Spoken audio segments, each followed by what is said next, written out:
आउज़ुबिल्लाहिमिनश्शैतानिर्रजीम बिस्मिल्लाहिर्रहमानिर्रहीम।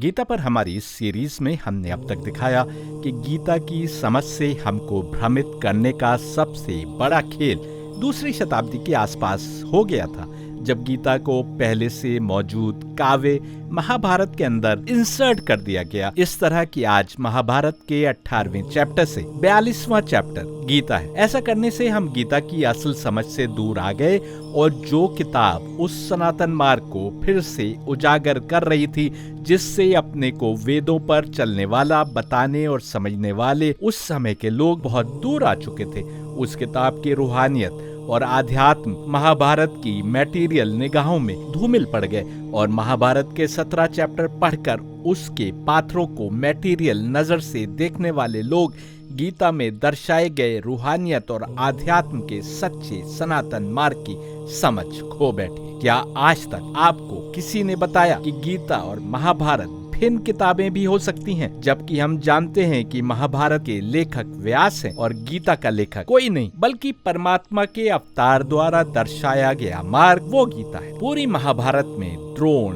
भीष्म और दुर्योधन को नायकों के रूप में चित्रित किया गया, भले ही वे साइड हीरो हों और कृष्ण असली हीरो हों। जबकि गीता पढ़ें तो हम पाते हैं कि कृष्ण के मुख से परमात्मा द्रोण, भीष्म और दुर्योधन तक के लिए कहता है कि ये सब मरे हुए लोग हैं और इनका कत्ल करना आवश्यक है। सच तो यह है कि आप यदि महाभारत ध्यान से पढ़ेंगे तो पाएंगे कि इसमें कौरवों का भी सम्मान वापस लाने की कोशिश की गई है, जो परमात्मा के अवतार के विरुद्ध न केवल युद्ध के लिए आए, बल्कि जो अपने तमाम जुल्म और नाइंसाफी के बावजूद और दुनिया में गर्क होकर एक्टिविटीज करते रहने के बावजूद बुरी तरह पराजित हुए। मैं तो साबित करता हूँ कि कृष्ण अवतार थे परमात्मा के, और जिस प्रकार अन्य अवतारों के मुख से परमात्मा ने बात की, ठीक वैसे ही कृष्ण के मुख से भी बात की। कितने अफसोस की बात है कि जो लोग कृष्ण को भगवान कृष्ण कहते हैं, वो गौर भी नहीं करते कि कैसे उन व्यक्तियों की जरा भी प्रशंसा की जा सकती है जो कृष्ण से लड़ने और उन्हें कत्ल कर देने पर उतारू थे। साथ ही महाभारत कृष्ण की छवि को भी खराब पेश करने की कोशिश करता है, उन्हें ऐसे व्यक्ति के रूप में दिखाकर जो अपने कथन और वादों से पीछे पलट जाता है, जो युद्ध के नियमों को तोड़ता है, जो छल से मारता है, जो जीतने के लिए झूठी सलाह देता है और जो सिंहासन प्राप्ति के लिए किए गए इस युद्ध में पांडवों का न केवल समर्थन करता है, बल्कि पांडव यदि पीछे हटते दिख रहे हो तो उनको फिर से युद्ध के लिए उकसाता है। जब तक आप महाभारत के नाम पर लड़े गए इस युद्ध के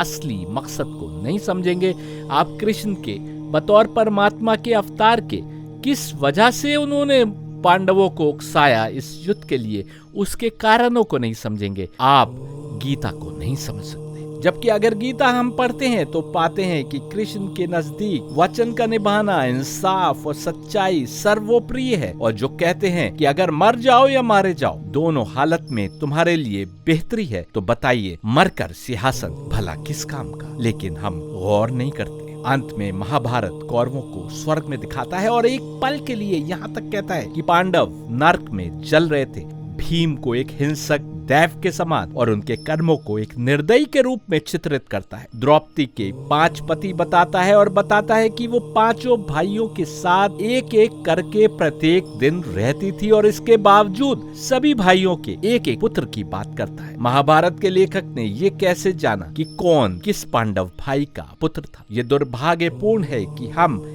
अभी तक इस षड्यंत्र को नहीं समझ पाए जो जुल्मत यानी तमस ने सत्य की समझ से बात के आने वाले इंसानों को गुमराह करने के लिए खेला था। और हम अपने पुरखों से मिले हर साहित्य को समान रूप से पवित्र और दिव्य माने बैठे हैं, चाहे वो कामसूत्र हो या महाकाव्य महाभारत। यदि धर्म हमारे उद्धार का मार्ग दिखाता है तो हम अक्ल के दरवाजे बंद करके धर्म को नहीं समझ सकते। जो परमात्मा के सच्चे अवतार है वो अक्ल का दरवाजा बंद करने की कभी भी बात नहीं करते, जबकि तामसिक ताकतें चाहती हैं कि हम अक्ल के दरवाजे बंद कर दें। यही कारण है कि गीता जहाँ विजडम योग की बात करती है तो कुरान बार बार कहता है कि तुम गौर क्यों नहीं करते। जिस प्रकार कृष्ण के बाद जुल्मत यानी तमस ने कृष्ण की शिक्षा से पथभ्रष्ट कराने की कोशिश की, उसी प्रकार बुद्ध आस्तिक थे कि नास्तिक? ये सीरीज आगे बढ़ेगी तो आप देखेंगे कि उनके देहांत के 14 दिन के अंदर जुल्मत यानी तमस ने उनके मानने वालों के बीच बुद्ध की शिक्षा से भटकाव का बीज बो दिया था। ऐसे ही जुल्मत यानी तमस ने पैगंबर मोहम्मद की शिक्षा के साथ किया। इस्लाम के नाम पर अपने को खलीफा कहने वाले हाकिमों ने इस हद तक असली शिक्षा का गला घोटा कि उस समय के प्रोपेगेंडे के नतीजे में आप आज तक पैगंबर मोहम्मद की छवि पर हमले होते देखते हैं। यदि आज इस्लाम की हकीकी शिक्षा हम तक पहुंची है तो करबला में हुसैन द्वारा दी गई कुर्बानी के कारण, जिसमें हुसैन और उनके अपने परिवार और उनके साथियों ने असली शिक्षा और इस्लाम का लबादा ओढ़े गुमराह लोगों के बीच अपने लहू से ऐसी लकीर खींच दी कि उसको मिटाया नहीं जा सकता। कृष्ण के बाद तो कोई करबला नहीं हुई। जुल्मत यानी तमस ने कृष्ण के मुख से निकली परमात्मा की सच्ची और सनातन शिक्षा को झूठी शिक्षा के द्वारा कमजोर करने की कोशिश की।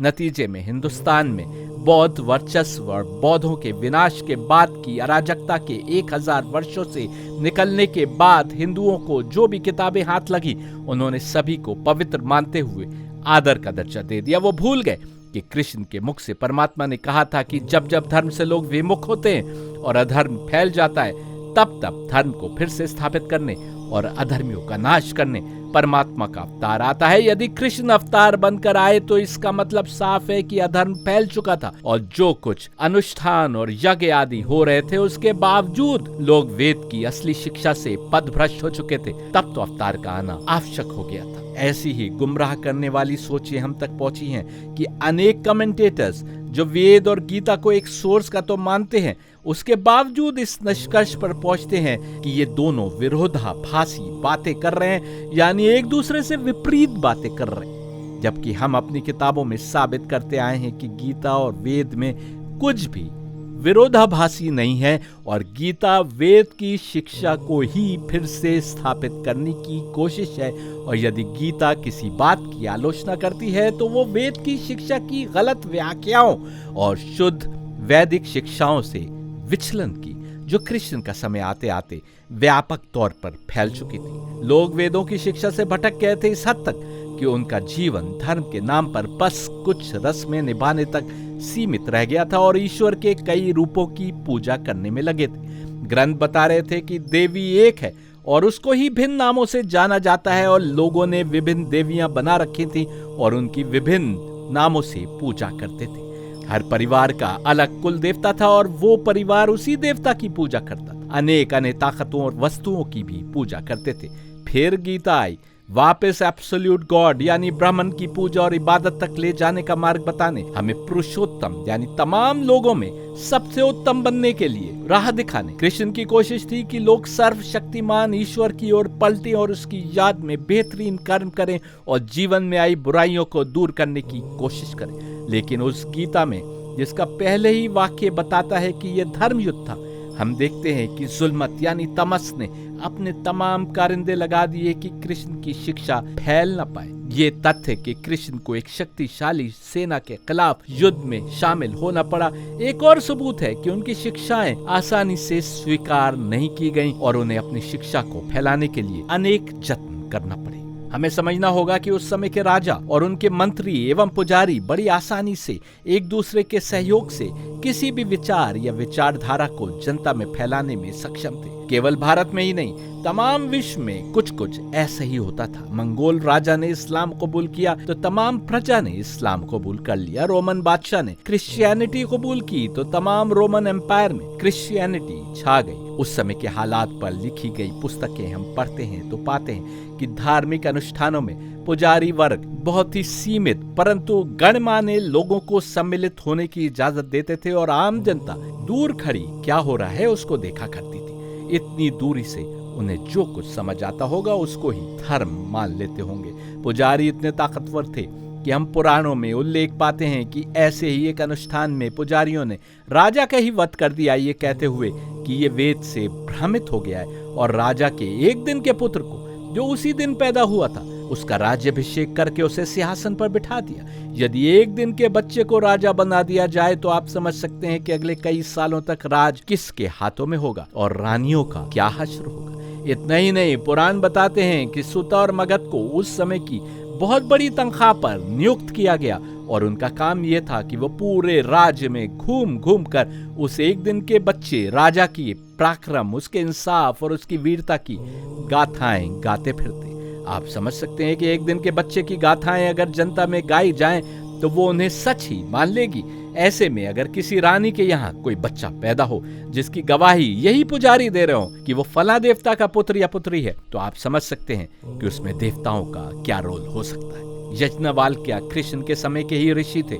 बस कुछ समय पहले की हम पाते हैं कि जब यज्ञवल्क्य किसी राजा के दरबार में जाते थे तो तमाम ब्राह्मण पुजारी उन्हें वहीं नजर आते थे, और राजा भी इतना दयालु था कि किसी प्रश्न का सही उत्तर देने पर किसी ब्राह्मण को सोने के सींग मंडी गाय भेंट कर देते थे, किसी को कोई उपवन भेंट कर देते थे। और ऐसे ब्राह्मणों का आध्यात्म आदि से भला क्या लाभ, इन्हें बस दुनिया के ही लाभ तो चाहिए थे। ऐसा कहने का ये अर्थ बिल्कुल नहीं है कि अच्छे और सदाचारी ब्राह्मण नहीं होंगे, बहुत से होंगे, लेकिन जैसा अक्सर होता है, जो चालबाज होता है, शातिर होता है और हालात को अपने पक्ष में मोड़ने का उस्ताद होता है, चाहे जैसे भी करना पड़े, वही हमें आगे बढ़ता दिखाई देता है। इस नजर से देखें तो कौरव और पांडव के बीच के युद्ध का महत्व और अच्छे से समझ आ सकता है। जब वैदिक धर्म के नाम पर बस कुछ रस्में बची थी और अन्यथा लोग बस एंटरटेनमेंट में गर्क थे, जैसा कि कृष्ण गीता में कहते भी हैं, तब परमात्मा की ओर का एक और अवतार आया जिसने हर जमाने के लिए जो सीधा और सनातन मार्ग था उसकी शिक्षा फिर से देना प्रारंभ की। 14 वर्ष पहले पांडव को वनवास मिला था और इस बीच पांडव इधर उधर भटकते रहे थे। यदि पांडवों को गुस्सा ही था और बदले की भावना से जल रहे थे तो हमको समझना होगा कि बदले की भावना तो सबसे अधिक तीव्र तब होती है जब नाइंसाफी नई नई हुई होती है। तब तो पांडव जुए के फैसले को खामोशी से मानते हुए जंगलों में विचरने चले गए और एक समय अज्ञातवास तक में गुजारा। पांडव कृष्ण को युद्ध में लेकर नहीं आए, बल्कि हम पाते हैं कि कृष्ण अर्जुन और अन्य पांडवों को प्रभावित करने में कामयाब हुए। साफ है कि पांडवों ने कृष्ण की शिक्षा को समझा और अपनाया, और कृष्ण की यही शिक्षा थी जिसने अनेक धर्म गुरुओं को कृष्ण से नाराज कर दिया, जिसके फलस्वरूप द्रोणाचार्य और भीष्म पितामह समेत अनेक ब्राह्मणों ने इलाके के तमाम राजाओं को कृष्ण के खिलाफ लाखड़ा किया। साफ था कि उनका उद्देश्य कृष्ण द्वारा दी जा रही असली धर्म की शिक्षा का गला घोटना था, जैसा कि जुल्मत यानी तमस हर जमाने में करती आई है। यदि ये ब्राह्मण ऐसा न करते तो तमाम ब्राह्मणों की दुकान बंद हो जाती, क्योंकि कृष्ण द्वारा बताया गया धर्म रस्में निभाने का धर्म नहीं था, बल्कि हर कर्म से अपनी आत्मा को पाकीज़गी के मार्ग पर आगे बढ़ाने का धर्म था। जबकि सामने खड़ी फौज धर्म के नाम पर यज्ञ करती, अनुष्ठान करती, आग में तेल आदि समर्पित करती, लेकिन कृष्ण के धर्म में ये सब करें या न करें, यदि आत्मा का लेवल बेहतरी की तरफ नहीं बढ़ा तो तमाम रस्मों का कोई लाभ नहीं था। गीता पढ़े तो साफ दिखाई देता है कि अर्जुन हथियार डाल देते हैं, ये कहते हुए कि सामने तो मेरे पूज्य गुरु हैं, मामा, चाचा, ताया और भाई बंधु हैं, इनको कत्ल करके तो केवल नरक ही मिलेगा और नस्लें नष्ट हो जाएंगी। यदि पांडवों के दिलों में गुस्सा होता तो अर्जुन ऐसा क्यों कहते? एक और जगह अर्जुन कृष्ण से कहते हैं कि हम भी तो आपका उपहास ही उड़ाया करते थे। यानी कृष्ण की शिक्षा पांडवों और कौरवों तक पहुंची होगी तो शुरू में उपहास उड़ाया होगा, लेकिन जब ताकत और दौलत के नशे में सत्ता के करीब बैठे ब्राह्मणों को लगा कि अब तो दुकानदारी ही बंद हो जाएगी, तब उन्होंने तमाम राजाओं को कृष्ण के खिलाफ इकट्ठा कर लिया। और गीता में कृष्ण को पांडवों को युद्ध के लिए तैयार करने के लिए धर्म युद्ध का महत्व बताना पड़ा, जिसमें जीतना और मर जाना दोनों ही सूरतों में बेहतरीन लाभ था। और सत्य और असत्य, धर्म और अधर्म के बीच के इस युद्ध में उन्हें सत्य और धर्म के लिए लड़ने को तैयार करना पड़ा। अब बताइए, महाभारत सिंहासन के लिए युद्ध भला कैसे हुआ? कौरवों के लिए भीष्म पितामह और गुरु द्रोणाचार्य द्वारा बताया गया धर्म ही सही था। वो आंखें मूंदे बाप दादा से विरसे में मिले धर्म के इस विकृत रूप पर चल रहे थे। यदि तमाम जनता सीधे अपनी आत्मा को परमात्मा से करीब करने का पथ जान लेती तो फिर इन ब्राह्मणों के पास कोई क्यों आता? इनका प्रभुत्व कैसे बना रहता? और जो ताकत और दौलत उसके नतीजे में इनको मिलती थी वो कैसे मिलती? पांडव भी कुछ समय पूर्व तक धर्म के इसी रूप को मानते थे, लेकिन उनके अंदर सत्य की जो चिंगारी कौंध रही थी उसने उनको कृष्ण के करीब ला खड़ा किया। और जब कृष्ण ने अर्जुन पर साबित कर दिया कि उनके मुख से परमात्मा बोल रहा है, तब पांडव सत्य और असत्य, धर्म और अधर्म की इस लड़ाई में कूद पड़े और ये युद्ध ऐसा भयंकर हुआ कि पांडवों को अपने पुत्रों की जान तक से हाथ धोना पड़ा। हमने ये तर्क गीता, महाभारत और पुराण में दिए गए विवरण से बनी अपनी समझ के आधार पर दिए, लेकिन निश्चित रूप से कुछ नहीं कहा जा सकता क्योंकि उस समय लेखन का विकास नहीं हुआ था और ऐतिहासिक विवरण संरक्षित नहीं किए जा सकते थे। लेकिन ये निश्चिंत है कि कृष्ण की शिक्षा से भी मनुष्य भटक गए। कृष्ण के दुनिया से जाने पर ही कलयुग की शुरुआत मानी जाती है। बुद्ध के समय तक फिर से भटकाव इस हद तक हो चुका था कि जब बुद्ध ने अपनी शिक्षा पेश की तो लोगों ने उसको एक नए धर्म के रूप में देखा, जबकि बुद्ध देवताओं की भी बात कर रहे थे, ब्रह्मा, इंद्र, स्वर्ग और नर्क आदि का भी उल्लेख कर रहे थे। अधिक जानकारी के लिए बुद्ध पर मेरी सीरीज देखिए, जिसके अब तक 4 पार्ट्स अपलोड हो चुके। हम पहले बता चुके हैं कि क्रीमी सोसाइटी, जिसमें ब्राह्मण और क्षत्रिय शामिल थे, उनके द्वारा निभाई जा रही धार्मिक रस्मों का अनुसरण अन्य लोग करने की कोशिश करते थे। आप भले ही इसको आसानी से स्वीकार न करें, लेकिन सच ये है कि बौद्ध धर्म तब तक जड़ें जमाने के लिए संघर्ष कर रहा था जब तक कि राजा अशोक ने इसे नहीं अपना लिया, और तब ये तेजी से फैलते हुए श्रीलंका और बर्मा तक पहुंच गया। इसी तरह जब ईरानी राजाओं ने इस्लाम अपनाया तो उन्होंने ये सुनिश्चित किया कि बाकी लोग भी उसका अनुसरण करें। हालांकि ये आइडियल तरीका नहीं है, क्योंकि बिना धर्म की असल समझ को अपनाए उस धर्म को अपनाने के अपने नुकसान भी होते हैं, और धर्म की मूल शिक्षा से दूरी बनने का ये मुख्य कारण होता है। रोमन बादशाहों ने क्रिश्चियनिटी अपनाई तो धर्म तेजी से फैला जरूर, लेकिन ईसा की असली रूहानी शिक्षा से दूरी का कारण भी बना। भारत में अशोक ने बौद्ध धर्म अपनाया तो बुद्ध का नाम तो घर घर पहुंचा, लेकिन वहीं कुछ दशकों बाद बुद्ध की शिक्षा के प्रति उभरे आक्रोश का कारण भी बना।